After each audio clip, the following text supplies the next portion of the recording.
परिवार के लोग हैं जो आम घर परिवारों से आप ज्यादा सीरियस लेते नहीं छोटी मोटी चीजों को, नू मान जा कोई बात नहीं जब तक तकलीफ नहीं होती अंदर। तो राजू भाई भी मस्ती वाले आदमी थे, नु बोले भाई कोई दिक्कत को नहीं, बोला मैं ठीक हूँ, खाम का डॉक्टर का जाऊंगा दिखाऊंगा कि मैं बता देगा और टेंशन हो जाएगी। तो उस चीज को संभाला नहीं टाइम से और बहुत लेट संभाला। तो 10-15 दिन एडमिट जब रहे जिंदल में, हमारा रोज का मिलना जुलना रहा, ठीक हो गए थे, बिल्कुल ठीक होके छुट्टी मिल गई थी। छुट्टी मिलने के 2 दिन बाद वो बोले मेरे को तकलीफ हो रही है, रात को फिर हॉस्पिटल ले आए जिंदल में। ये उनके जाने से 1 दिन पहले की बात है। उस दिन फिर डॉक्टर ने बोले दवाई बट्टी देकर बोले सब ओके है, सब ठीक है, वापस घर ले गए। अगले दिन सुबह फिर उन्होंने तकलीफ बताई। जिस दिन की ये जो दुर्घटना जिस दिन हुई है, जो काला दिन जो हमारी जिंदगी में आपकी जिंदगी में आया, उसी दिन 10 बजे सुबह हॉस्पिटल में लेके आए जिंदल में। हम भी गए, मैं गया, खासाड़ा 4 भाई गया, और भी साथी थे जैसे सोनू कारणपुरिया है, श्रवण बलम्बिया है, तो सारे साथी हम पहुंच गए थे सुबह इमरजेंसी में जब उनके लेके गए। और उन्होंने जैसे उनसे बातचीत हुई, कहीं भी यूं नहीं लगा कि उनको कोई बड़ी तकलीफ है या कुछ ऐसी बात भी रात तक हो जाएगी, ना हमने लग गया। हम मिलजुल कर आ गए थे। दोबारा फिर जब उनको वार्ड में शिफ्ट किया तब हम दोबारा गए। मैं और जेलदार अंदर ही बैठे थे, खासाड़ा भाई और इनको हमने बाहर छोड़ दिया था क्योंकि ज्यादा लोग जाने से डॉक्टर भी थोड़ा सा परेशान हो जाते हैं। तो मैं और जेलदार अंदर बैठे थे। राजू भाई से प्रॉपर बात हो रही थी, सब बातचीत सही कर रहे थे। वो जो मैंने पेज पे फोटो डाली थी वो उनकी उसी वक्त की फोटो है। राजू भाई टेढ़े लेट रहे थे। मैंने पूछा मगर राजू जी सीधे सो जाओ आप। बोला सीधे सोने में मेरे कमर में थोड़ी तकलीफ हो रही है, टेढ़े में थोड़ा आराम है। लेटे रहे, थोड़ी देर बाद बोले मेरे को एक बार बैठा दो। जैसे हम बैठाने लगे वो बैठ तो गए और 10 सेकंड बाद यूं बोले सांस नहीं आ रहा मेरे को, तो वापस लेट गए। डॉक्टर आए, डॉक्टर से मैंने भी बात करी जी सारी तकलीफ क्या क्या है, क्या क्या चीजें।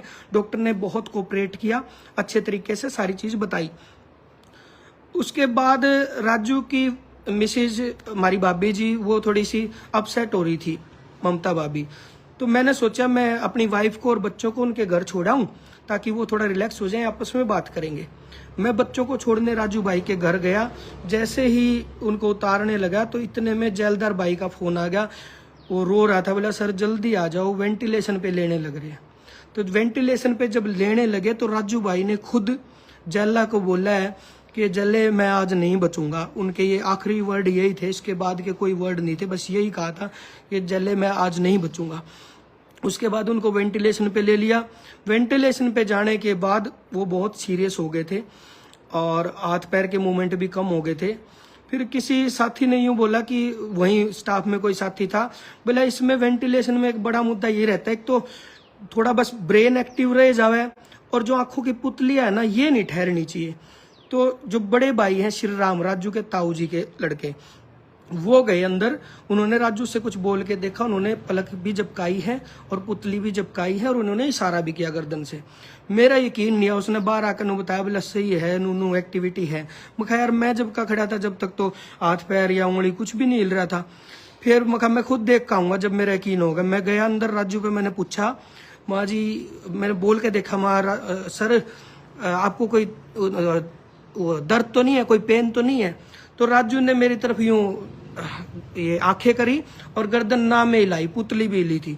मैं रिलैक्स हो गया। बाहर आकर मैंने सब तब बताई, मुझे ये टेंशन खत्म होगी, ये सारी रिकवरी हो जाएगी। बल्कि स्टाफ वाला एक भाई था वही मेडिकल स्टाफ का, मैं भाई नूनू पलक झपकाई, मेरी खुद बात हुई है।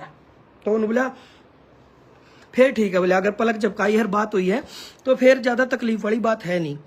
लेकिन बस ये आखिरी था जो ये पलक झपकाई और इशारा किया, उसके बाद आंखें भी ठहर गई और ब्रेन ने काम छोड़ दिया। जो वहां चेक कर रहे थे, हालांकि उस दौरान मेन डॉक्टर तो नहीं थे, दूसरे डॉक्टर थे। आज कहने का टाइम तो नहीं है पर मैं फिर भी कहना चाहूंगा, उसका तो नाम ही लेना चाहूंगा। आशीष आर्य, पता नहीं क्या रवि सारिया, जिंदल में रवि सारिया नाम से कोई डॉक्टर था। बहुत ही गंदा, घटिया, नकली, जीरो आदमी, जिससे मुझे नफरत हुई बिल्कुल। वो ने बोला कि एक ट्रीटमेंट होना है जिसमें यहाँ से पाइप डालेंगे, यहाँ से पाइप डाल के और इनका फेफड़ों में पानी जमा हुआ वो पानी निकालेंगे, और वो पानी निकालते हुए बड़ा रिस्क है कि खून निकल सकता है। जो और खून निकलना शुरू हो गया, खून नहीं रुका तो हम बिल्कुल भी नहीं बचा पाएंगे, कोई चांस ही नहीं है बचने के। इस सिचुएशन में हम सारे कांप गए, हाथ पैर कांपने लग गए, हाँप गए हम। अब मैं उस डॉक्टर तेन बोला जी हमने है ना ये डिसीजन हम ले नहीं पा रहे एकदम से कि आप ये बोले साइन कर दो, ये साइन करोगे तो ये ट्रीटमेंट शुरू करेंगे।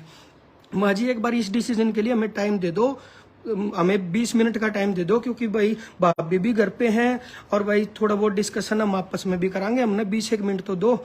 नु बोला मैं तुम्हारे लिए यहीं बैठा रहूंगा क्या, मेरे को और काम नहीं है क्या, मुझे ड्यूटी पे जाना है। ये मैं कहना नहीं चाहता, पर उसके लिए तो मैं कहना चाहता हूँ ताकि आगे कोई जिंदल में जाए, जिंदल हॉस्पिटल का सारा स्टाफ ने कोऑपरेट किया हमें, चाहे सिक्योरिटी से लेके डॉक्टर से लेके सब ने कोऑपरेट किया है। एक उसको छोड़ के रवि सारिया नाम से जो एक डॉक्टर आया दूसरा ड्यूटी पे जो आया, उसने बहुत गंदा बिहेव किया, इसलिए मुझे बोलना पड़ रहा है।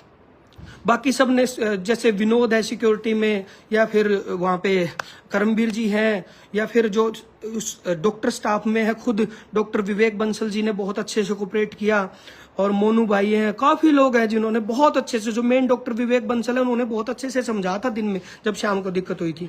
लेकिन रात को उस डॉक्टर ने हमें पजल कर दिया, बहुत दिमाग बिल्कुल खराब हो गया। हाथ पे मैंने उसके डॉक्टर के यूं हाथ जोड़े, बिल्कुल मगा जी 20 मिनट दे दो जी, एक नैतिकता के तौर पर दे दो, नू सोच लो आपका कोई फैमिली का एडमिट है। उस डॉक्टर को अपनी नींद अच्छी लगी, ना कि कोई पेशेंट अच्छा लगा। बोला मेरे को सोना भी होता है, मेरे को जाना भी होता है, मैं इसीलिए तुम्हारे लिए बैठा हूँ क्या, जल्दी बताओ मुझे, यस नो करो।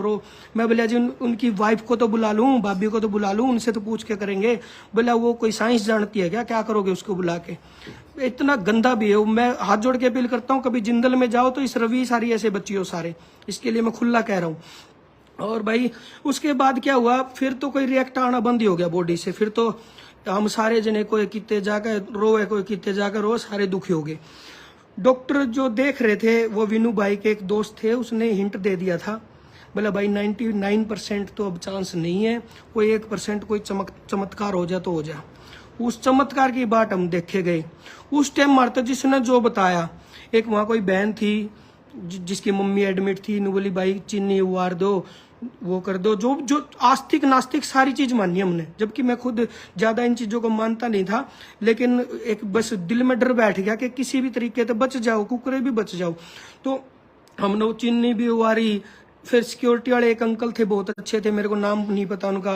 वो अंकल बोले यार मंदिर के बराबर में एक शिवलिंग है, वहां से तुम जल चढ़ा के आधा पानी यहाँ ले आओ, इसके ऊपर तो उबार दो, मैंने देखा है ऐसे केस में बचते हुए। हमने वो भी करा, जो चीज पॉसिबल थी हमने सारी करी। डॉक्टर अपनी कार्रवाई में लग रहे थे और हम अपनी में भी लग रहे थे, भाई जिस चीज पे भी लग जाए, फोन पे झाड़ा लगवाना और जिन चीजों का, हालांकि मैं समर्थन बहुत ज्यादा करता नहीं था, लेकिन एक जब बिल्कुल करीब भी जाओ तो उस टाइम तो हर ट्रीटमेंट करा भाई, चाहे कुछ भी बता दो। और हमने ये तक कह दिया था भाई कुछ भी हमने अपने शरीर का किसी अंग को अगर राजू के लिए देना पड़े तो हम उस चीज के लिए भी रेडी है। हमने डॉक्टर तक सब कुछ कह दिया था, महाजी दिल्ली तय बाहर तय कितने तक भी डॉक्टर आकर बचा सकता हो ना, एक बार कुकरे भी कर दो। मखा जी हम कितने ले जा सका तो बता दो।